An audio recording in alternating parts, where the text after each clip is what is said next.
Glórias a Deus. Amém, irmãos. Continuando com nossos estudos de Atos dos Apóstolos, eu gostaria que você abrisse a tua Bíblia em Atos capítulo 9. Nós vamos falar hoje da conversão de Saulo. Que linda essa história. Irmãos, eu estudando essa palavra, estudando o que o Senhor, é muito amplo, o livro de Atos, mas que coisa gloriosa. Eu venho dizer que a conversão de Saulo é uma das conversões mais gloriosas e mais que abriu todo esse campo do Evangelho para que hoje nós pudéssemos estar aqui, levando a palavra aos gentios. Esse homem, Deus o resgatou, o transformou, para que hoje nós pudéssemos estar sentadinhos aqui ouvindo esta palavra. Amém? Vamos ler a palavra do Senhor. E Saulo, respirando ainda ameaças e mortes contra os discípulos do Senhor, dirigiu-se ao sumo sacerdote e pediu-lhe cartas para Damasco, para as sinagogas, a fim de que se encontrasse alguns daquela seita, quer homens, quer mulheres, os conduzisse presos a Jerusalém. E indo a caminho, aconteceu que, chegando perto de Damasco, subitamente o cercou um resplendor de luz do céu. E caindo em terra, ouviu uma voz que lhe dizia, calma aí, gente. Caído em terra, ouviu uma voz que dizia: quem é, Senhor? E disse o Senhor: eu sou Jesus, a quem tu persegues. Duro é para ti recalcitrar contra os aguilhões. E ele, tremendo, atônito, disse: Senhor, o que queres que eu faça? E disse-lhe o Senhor: levanta-te, entra na cidade, e lá te será dito o que te convém fazer. E os varões que iam com ele pararam espantados, ouvindo a voz, mas não vendo a ninguém. E Saulo levantou-se da terra, e abrindo os olhos, não via a ninguém. E guiando-o pela mão, conduziram a Damasco. E esteve 3 dias sem ver, e não comeu e nem bebeu. E havia em Damasco um certo discípulo chamado Ananias. E disse-lhe o Senhor em visão: Ananias? E ele respondeu: eis-me aqui, Senhor. E disse-lhe o Senhor: levanta e vai à rua chamada direita, e pergunta em casa de Judas por um homem de Tarso chamado Saulo, pois eis que ele está orando. Numa visão, ele viu que entrava um homem chamado Ananias e punha sobre ele a mão, para que o tornasse a ver. E respondeu Ananias: Senhor, de muitos ouvi acerca deste homem, quantos males tem feito aos santos em Jerusalém. E aqui tem poder dos principais dos sacerdotes para prender a todos que invocam o teu nome. Disse-lhe, porém, o Senhor: vai, porque este é para mim um vaso escolhido para levar o meu nome diante dos gentios e dos reis e dos filhos de Israel. E eu lhe mostrarei o quanto deve padecer pelo meu nome. E Ananias foi, entrou na casa, impondo-lhe as mãos, disse: irmão Saulo, o Senhor Jesus, que te apareceu no caminho por onde vinhas, me enviou para que tornes a ver e seja cheio do Espírito Santo. E logo lhe caíram dos olhos como que umas escamas, e recuperou a vista, e levantando-se foi batizado. Amém? Glórias a Deus. Que conversão gloriosa! A conversão de Saulo foi uma das conversões mais lindas da Bíblia, e foi um precursor, foi algo que mudou toda a história do Evangelho. Então, quando a gente vê a conversão de Saulo, a gente vê Saulo sendo um perseguidor dos cristãos. Então, quando a gente vai falar sobre Saulo, ele estava perseguindo os cristãos. Eles estavam no momento que Estevão foi apedrejado. Ali ele estava. Saulo era um homem que ia atrás com toda a fúria, em busca de prender, bater, matar, destruir os cristãos. Ele era um dos comandantes, era o chamado, era o que estava mais próximo do sinédrio, era aquele que estava próximo daqueles que odiavam os cristãos. E Paulo, juntamente com esse povo, tinha toda a autoridade para prender, para matar, para aterrorizar a vida dos nossos irmãos. Mas Deus é um Deus poderoso, Deus é um Deus glorioso, que ao trabalhar dele a gente não entende, irmãos. E eu acho, quando a gente começa a ler aqui, no versículo 1, e Saulo respirando ainda ameaças de morte contra os discípulos do Senhor, ele se dirigiu-se ao sumo sacerdote para pegar autorização e dizer, para eu poder ir e fazer com toda a legalidade do sinédrio, para poder prender os cristãos.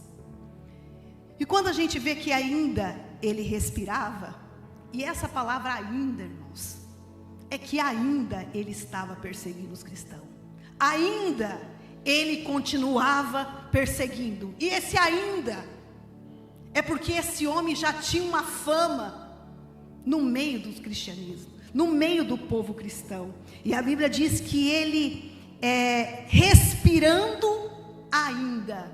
Quando eu fui estudar sobre esse respirando, era como um cavalo bravo, era como um leão feroz, para destruir. Ele tinha ódio dos cristãos, ele tinha raiva. Saulo respirava ameaças de morte, o ar que ele respirava era ódio contra os cristãos, ele aterrorizava todos os cristãos. E a Bíblia diz, e os estudos diz que lá em Damasco tinha uma grande concentração de cristãos. Por isso que Paulo foi para Damasco. Tinha muito cristão, tinha um povo grande ali, escondido, estavam lá. E Saulo sabia que lá era o lugar que ele ia buscar os cristãos. Por isso que ele vai para Damasco. Ele pega toda a autorização do sinédrio e vai buscar, matar, destruir, aterrorizar os cristãos. Mas a coisa mais linda, irmão, no versículo 3, olha que lindo. No versículo 3 diz, ainda no caminho aconteceu que, chegando perto de Damasco, subitamente o cercou um resplendor de luz do céu. Um encontro sobrenatural começa a acontecer. Ele estava a caminho para a prisão dos cristãos. Ele estava buscando destruir, prender, parar os cristãos. Mas o que ele não sabia é que Deus estava em busca dele. Jesus estava de olho nele. Jesus estava olhando para Saulo e diz, acalme um pouco que eu vou te pegar já já. A graça de Jesus, a graça irresistível do nosso Deus, alcança, mesmo nós não querendo, mesmo nós odiando, mesmo nós fugindo, mesmo nós tentando correr como um cavalo feroz, a graça bendita do nosso Deus vai ao nosso encontro, como foi ao encontro de Saulo no caminho de Damasco. E eu lendo esse texto, irmãos, isso aconteceu na minha vida, quem sabe aconteceu na tua vida. Nenhum de nós aqui chegamos, eu quero Jesus, eu quero. Não, meus irmãos, foi num caminho desse que o Senhor nos encontrou. Jesus me encontrou num caminho de Damasco. Eu era uma fera feroz, fugindo da graça de Deus, fugindo do amor de Deus. Irmãos, eu não gostava de crente. Vou confessar para vocês aqui. Eu tinha uma raiva de crente, vindo de família de crente. Minha mãe, convertida desde os 16 anos, afastada do Senhor, se afastou a partir da adolescência. Minha mãe casou, se afastou de Deus, ficou mais de 20 anos, né, mãe? Afastada do Senhor. E eu correndo, né, mãe? E eu correndo. Vinha os pastores em casa para orar, porque a mãe não ia para a igreja, mas mandava os pastores orar em casa. Quando dava um problema em casa, mãe, pode chamar os pastores. Um dia chegou um pastor da Assembleia de Deus em casa para orar. Não esqueça, tem muitas coisas eu me lembro depois da minha conversão. E lá vem o pastor para orar lá na igreja. Eu falei, eu não quero nem ficar aqui, eu vou. E eu fugindo da graça de Deus. O pastor entrava por uma porta, eu corria pela outra. Eu dei muito trabalho para minha mãe, mas a graça de Deus me alcançou. Quantas vezes, né, mãe? As madrugadas, é muito difícil para uma mãe esperar um filho e ele não chegar. E a mãe sempre orando, buscando a Deus. Eu era um Saulo fugindo da graça bendita do nosso Deus. Mas a palavra do Senhor diz que algo sobrenatural veio no caminho de Damasco. E a palavra do Senhor diz que a luz tomou conta daquele lugar, a qual eles estavam. Subitamente cercou um resplendor de luz. Mais à frente, em Atos 26, ele fala que era como uma luz tão forte, que era mais forte que o sol. Era uma luz tão grande que eles não aguentaram, principalmente Saulo. E é assim que Deus faz na nossa vida. Vem com poder sobrenatural sobre nós. E eu tenho certeza que se cada um de nós formos testemunhar aqui, você foi encontrado de uma forma sobrenatural. Eu fui encontrada de uma forma sobrenatural. Saindo de dentro da minha casa, com 19 anos, eu saindo de dentro de casa, achando que eu estava longe da graça de Deus. Irmãos, eu fui alcançada de uma forma sobrenatural. Eu saindo de dentro de casa às 8 da manhã, achando que eu estava vivendo a minha vida do jeito que eu achava que estava certo. E eu me lembro que eu ouvi um rapaz me gritar e disse: moça, para aí. Eu olhei, estava tudo de terno, gravata, 8 horas da manhã. Falei, gente, não é possível. Que é isso? Morenão dessa altura, quase 1,80 m. E eu vivia com medo, porque quem vive no mundo vive com medo. Hoje eu falei, pregamos para os meninos no projeto. Vive com medo. E eu parei, ele apontou aquele dedo de profeta para mim e disse: Deus tem uma obra na tua vida. Eu olhei para ele e disse: como? Ele disse: eu não sei te dizer, mas Deus me tirou de dentro da minha casa e mandou eu vir aqui na tua casa. Me mandou o teu endereço, te passou a tua localização. E nem tinha GPS na época, né, irmãos? E eu estou aqui. Mas Deus é um Deus soberano. Ele é do sobrenatural. E naquele dia, uma flecha entrou no meu coração. E eu entendi que Deus estava me cercando. Até no momento ainda não, mas eu achei estranho. Eu cheguei para a mãe e disse: mãe, apareceu um homem meio estranho, dizendo que Deus tem uma obra na minha vida. E eu brincando, eu não esqueço disso até hoje, mãe. E eu disse, mas será que Deus é construtor de alguma coisa? Porque Ele disse que deve ter uma obra. Eu já estava pensando numa construção assim. Eu brinquei com a mãe, na verdade eu era meia... E naquele dia Deus me cercou, irmãos. Eu me lembro que naquela noite, eu tinha preparado tudo para fazer aquela minha vontade. Mas Deus me encaminhou para a casa dEle.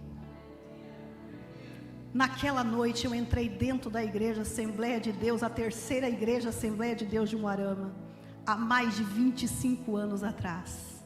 Eu me lembro que eu entrei lá dentro só para contar o meu testemunho, porque vai fazer parte aqui.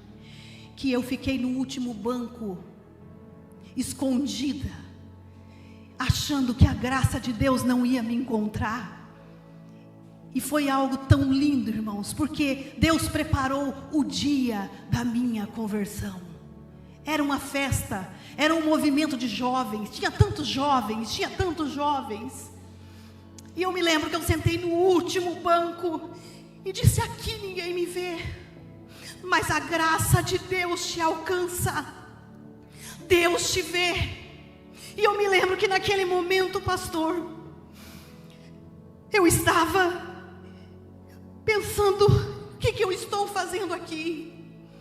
E o pastor que estava pregando, irmãos, ele parou de pregar. E ele disse, irmãos, eu não posso mais continuar pregando, porque eu tenho uma palavra de Deus para entregar para uma pessoa neste lugar. E naquele momento, irmãos, eu vi uma mão tão grande, que cruzou toda a igreja e apontou para mim e disse, é você. Olhe para mim, porque eu vou falar com você, filha, e você vai saber quem sou eu.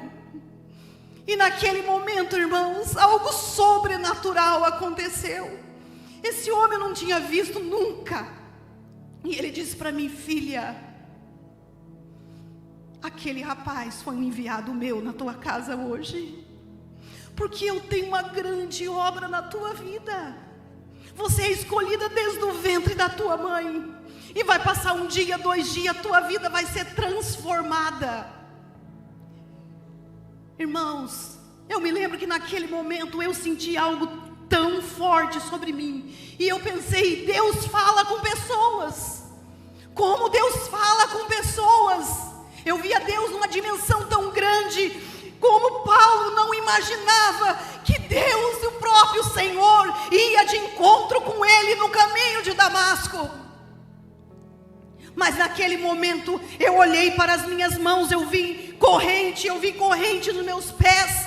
E eu me lembro como é importante, irmãos, no momento do apelo, ter pessoas intercedendo e orando. Eu lembro que tinha uma irmãzinha do coque, bem uma senhorinha, eu não esqueço dela. E ela estava do meu lado e ele dizia, vem à frente, entrega a tua vida a Jesus. Vem à frente, entrega a tua vida a Jesus. E eu amarrado, os meus pés, minhas mãos amarradas, eu não conseguia me movimentar. A minha mente já estava em Cristo, mas o meu corpo ainda estava preso. E eu me lembro que aquela senhora, usada por Deus, pelo Espírito Santo, estendeu as mãos e disse, vamos. Irmãos, eu ouvi, acredite você ou não, correntes caiu dos meus mãos e dos meus pés. Eu comecei a caminhar por todo o processo ali da igreja.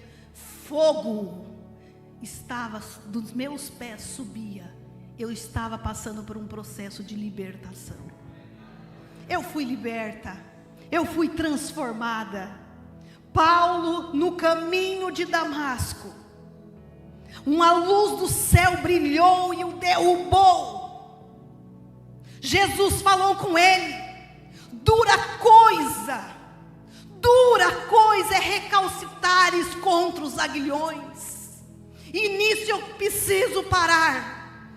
A palavra aguilhões no grego é kentra. Era bastões com ponta para guiar os bois. Já viu aqueles bastões de ponta? O boi vai para cá, você pum, põe o bastão, o boizinho vai, tá, e o boizinho entra. Resistir à graça de Deus pode lhe causar dor. Assim também é resistir tudo aquilo que Deus tem para a tua vida e você dizer não. eu não vou.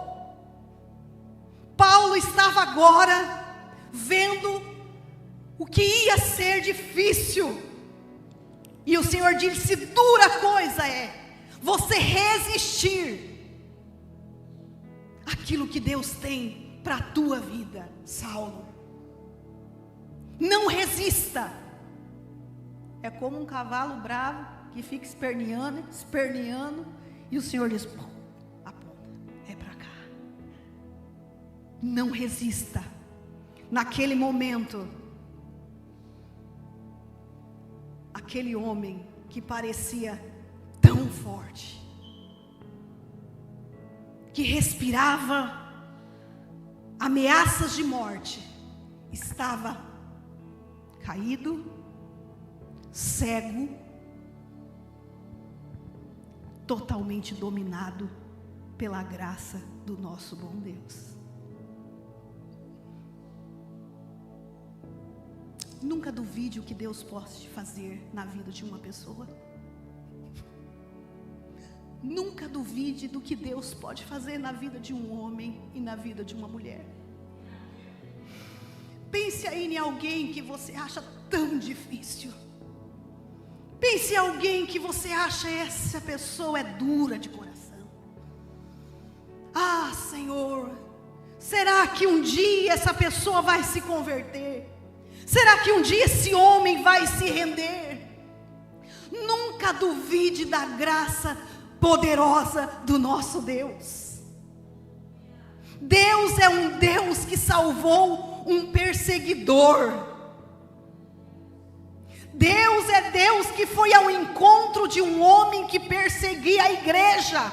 E perseguindo a igreja, perseguia o próprio Senhor Jesus. Porque Jesus se encontra e diz: eu sou Jesus, Saulo, a quem você tem perseguido todos os dias. Quando você persegue a igreja, você persegue a Jesus. Queridos, pausa, cuidado, não toque na igreja. A igreja é do Senhor. Saulo caiu. O fariseu que se achava o mestre da lei, eu falo que era o mimado de Gamaliel, agora estava no chão. Muitas das vezes o Senhor nos tem que derrubar, às vezes, de alguns pedestais que a gente se coloca, e Deus diz: eu preciso te derrubar, porque a minha graça está sobre a tua vida e você não pode continuar desse jeito. A conversão de Saulo vem de uma forma sobrenatural, poderosa e transformadora. Resistir à graça de Deus causa dor. Não resista àquilo que Deus tem para a tua vida. Não demore para você se render totalmente ao nosso Deus. Não fique pensando ou cogitando. Venha logo. Não demore. Porque se você resistir, ou, em outras palavras, recalcitar, ou lutar contra os aguilhões, você vai se machucar. Porque quando Deus quer salvar a vida de um homem e da mulher, irmãos, Ele pega em qualquer lugar. Pode até fugir para Nínive, Ele pega lá no mar. E achando que vai morrer, lançando no mar, não vai. A baleia vem e pega. Não adianta fugir daquilo que Deus tem para nossas vidas. Às vezes a gente quer fugir. A gente às vezes quer dar uns coice e dizer: Senhor, desse jeito não. Já viu aquele cavalo bravo que para amansar é difícil? E aí o Senhor vem com algumas situações que nos causam dor. para dizer: filho, eu te amo e eu preciso que você se coloque na direção e sobre a minha graça. A graça do nosso Deus é poderosa. O encontro sobrenatural de Deus sobre a vida de Saulo. Atos 9:9, olha o que diz, que coisa linda.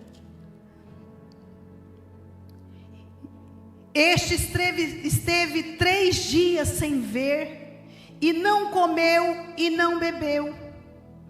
E nesse momento aqui, Paulo é guiado, e nesse processo, Paulo já começa a ter as primeiras orientações de Deus para a sua vida. Que o Senhor diz para ele: levanta-te, entra na cidade, e lá te será dito o que tem que fazer. As primeiras orientações do Senhor para Saulo. As primeiras orientações: vai, Saulo, porque de agora em diante você não manda mais em você, você não anda mais segundo a tua vontade, você vai fazer segundo a minha vontade. E não mudou isso aqui não, irmãos. A gente precisa continuar ouvindo e seguindo a vontade do nosso Deus. Isso não mudou não. Toda a história, todo o processo da vida de Paulo foi ouvindo Deus falar, e muitas das vezes Deus disse: não vai. E Paulo queria ir, Deus disse: não vai. E Paulo teve que parar. E a gente vê, não subestime o que Deus pode fazer na vida de alguém que Ele decide salvar. E a gente já começa a ver na vida de Saulo alguns aspectos de salvação. Ele estava orando, quando ele chega, a palavra do Senhor diz que o Senhor aparece a Ananias e diz para Ananias falar e lá orar para Saulo. Ananias, num momento de desespero, diz: Senhor, eu não posso, esse homem aqui é matador de crente, como é que eu vou orar para ele? Chega lá, ele vai me matar.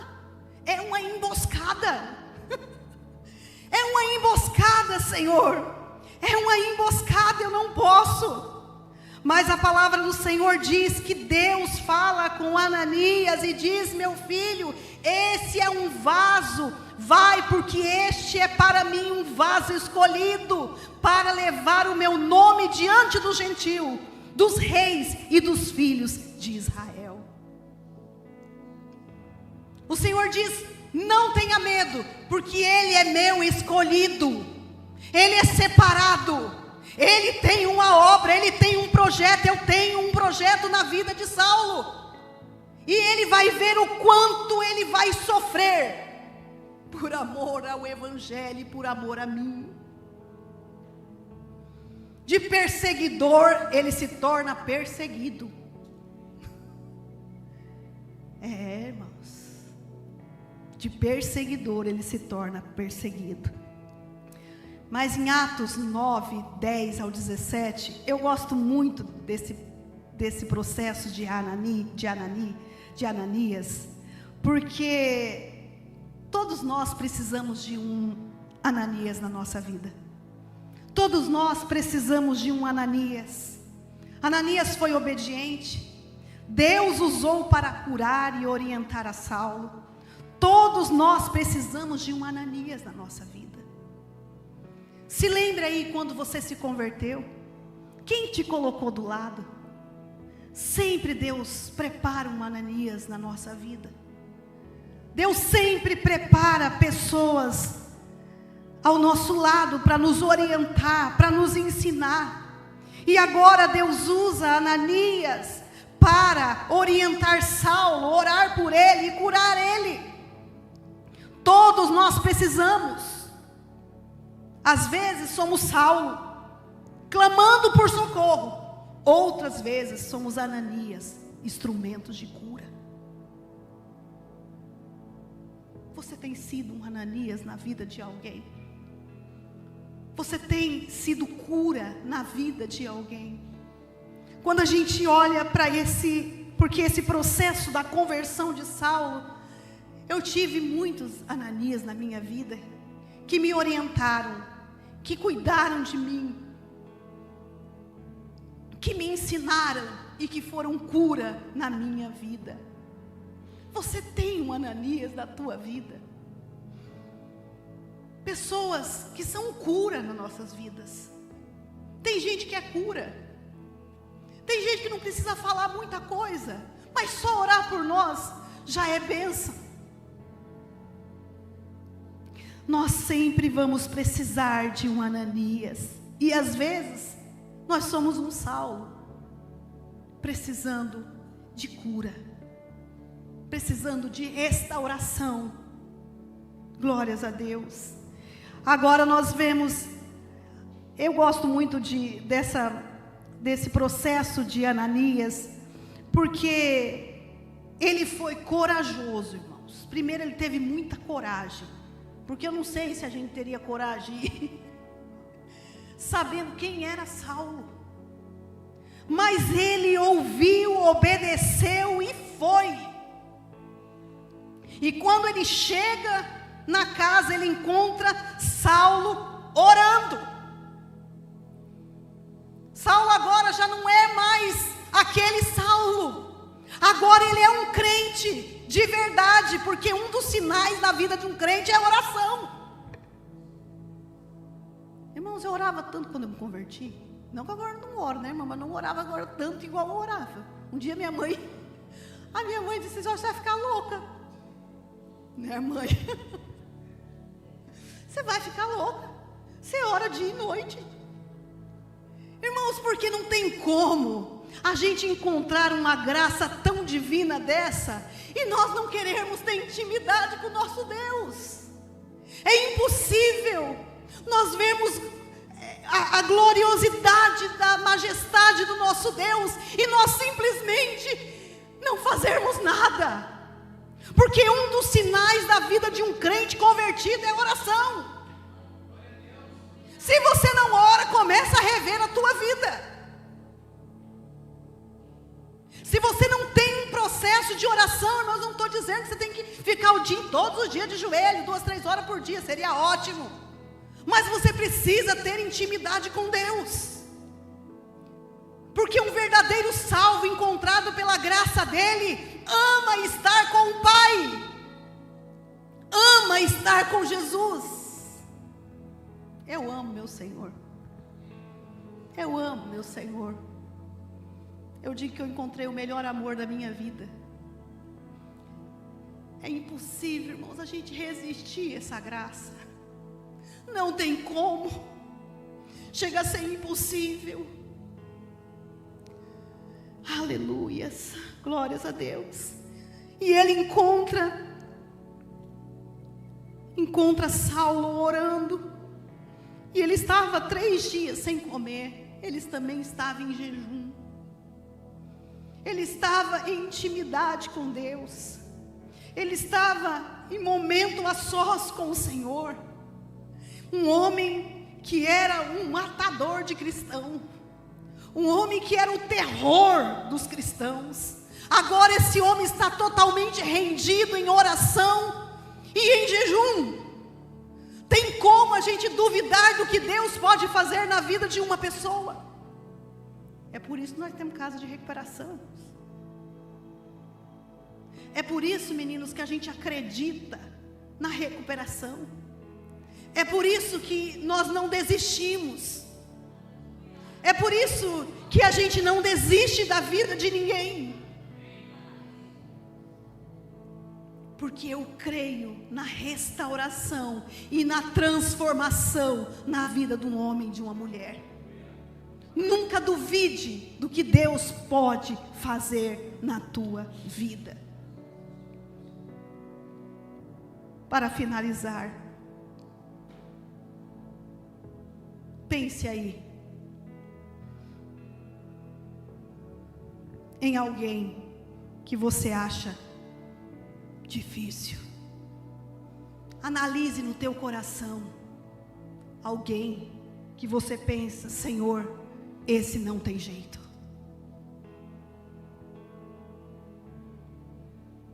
Porque Deus é Deus, que salva, transforma e muda a vida de um homem. Vamos nos colocar em pé.